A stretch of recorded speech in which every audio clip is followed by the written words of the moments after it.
Bismillahirrahmanirrahim. Assalamualaikum warahmatullahi wabarakatuh. Alhamdulillah.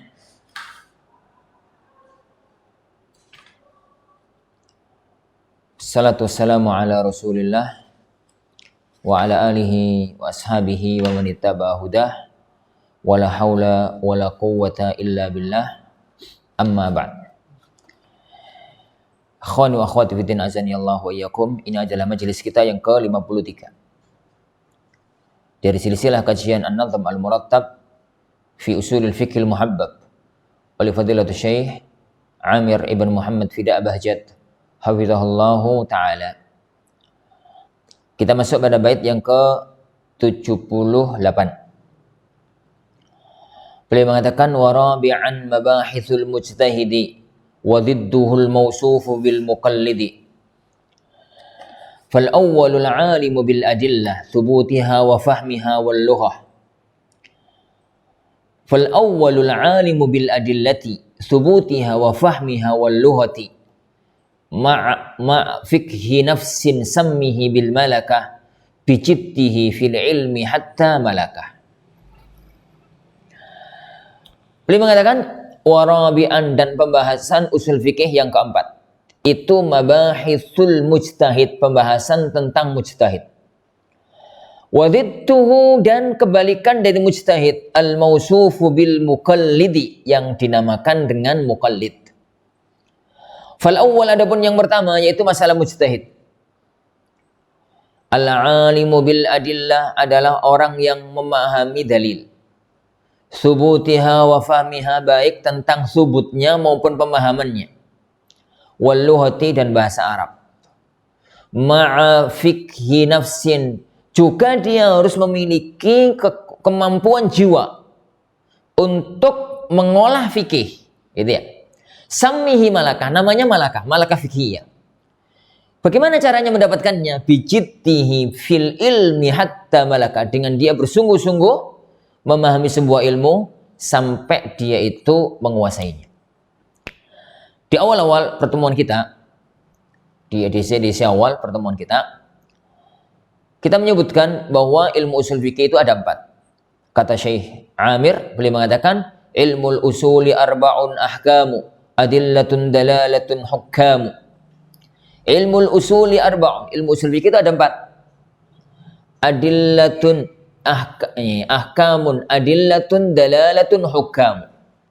Ilmul usuli arba'un, ilmu usul fikih ada 4. Yani ahkam, hukum.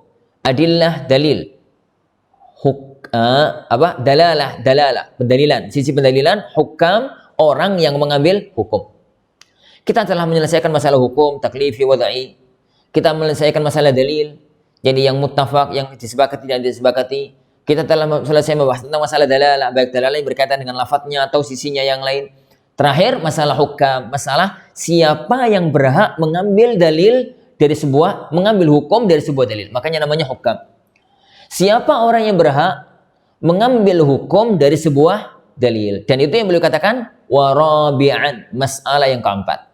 Masalah yang keempat, yaitu masalah mujtahid, dan masalah kebalikan dari mujtahid yaitu muqallid. Siapa itu mujtahid? Mujtahid itu orang yang berhak mengambil hukum dari sebuah dalil. Orang yang berhak mengambil hukum dari sebuah dalil. Didefinisikan oleh para ulama, mujtahid itu adalah, ijtihad itu adalah badlul juhdi liidraki hukmin syar'i. Badlul juhdi liidraki hukmin syar'i. Mengerahkan kemampuan sekuat tenaga untuk bisa mengetahui hukum syar'i dari dalilnya. Jadi dalilnya itu namanya mujtahid. Dan kebalikannya adalah muqallid. Apa itu muqallid? Muqallid itu adalah ittiba'u man laisa qauluhu hujjah. Mengikuti pendapat orang yang itu bukan dalil, yang orang itu ucapannya bukan dalil. Bukan hujjah. Jadi manusia, kaum muslimin, berkaitan dengan kemampuan atau dengan hak mengambil hukum langsung dari dalilnya. Dalil ini menunjukkan begini, langsung pada dalilnya manusia terbagi 2. ada mujtahid, orang yang mampu mengambil hukum langsung dari dalilnya, ada muqallid, orang yang mengikuti orang lain dalam mengambil hukum.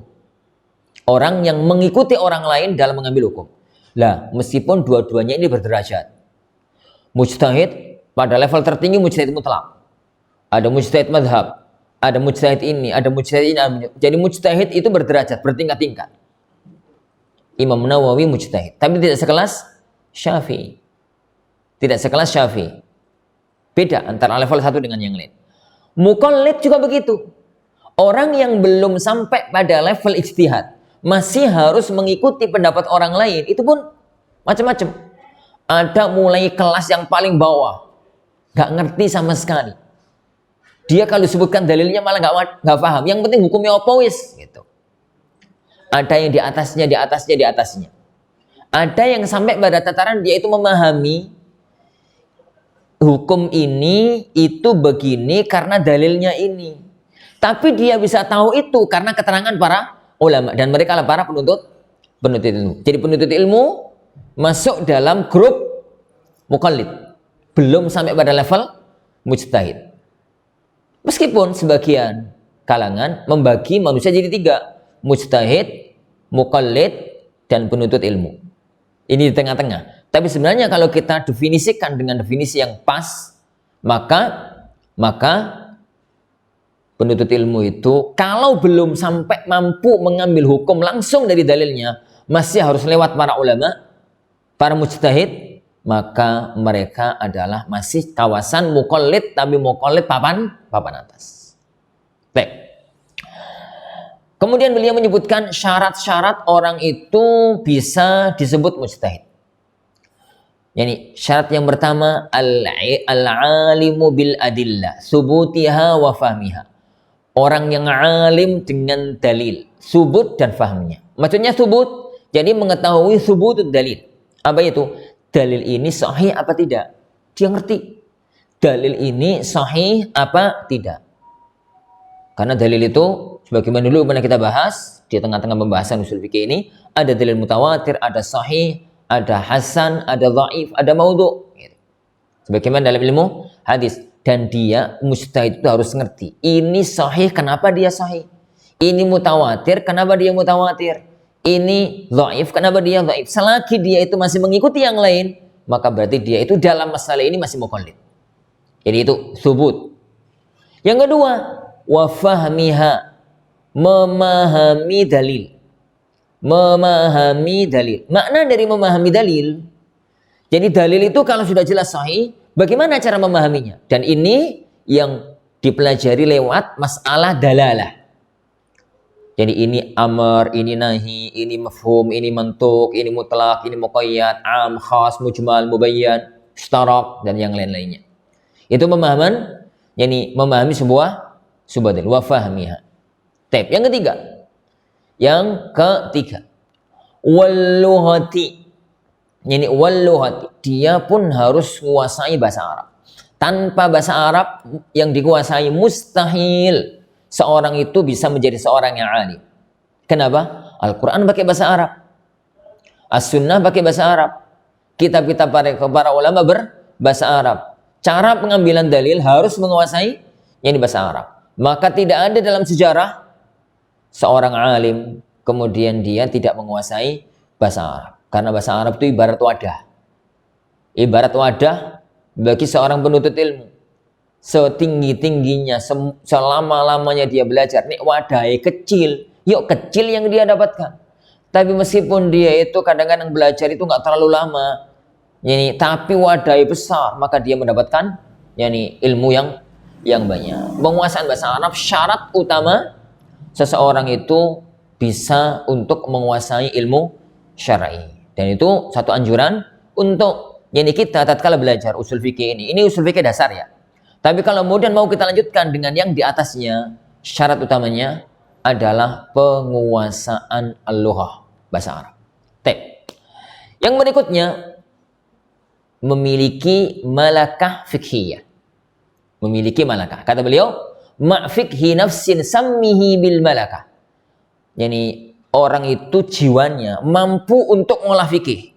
masalahnya gimana, dalilnya apa, pemahamannya gimana, yani istidlalnya bagaimana, dan macam-macamnya semacam itu, dia mampu meramu antara kenyataan dengan dalil dan fakta dijadikan jadi satu, kemudian dia rumuskan sebuah hukum. Itu namanya malakah fikhiyah. Itu namanya malakah fikhiyah. Dan ini ujung dari belajar ilmu usul fikih.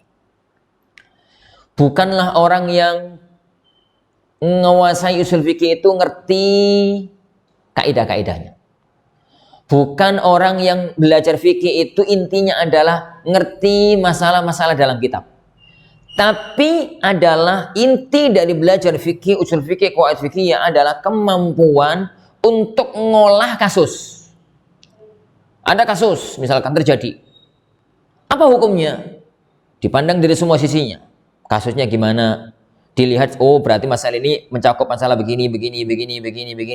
Ditinjau sisi pendalilannya, kemudian istidlalnya, dipadukan jadi satu, diramu jadi satu, keluarlah konsep hukum syar'i yang berkaitan dengan masalah ini. Dan itu perjuangan yang berat.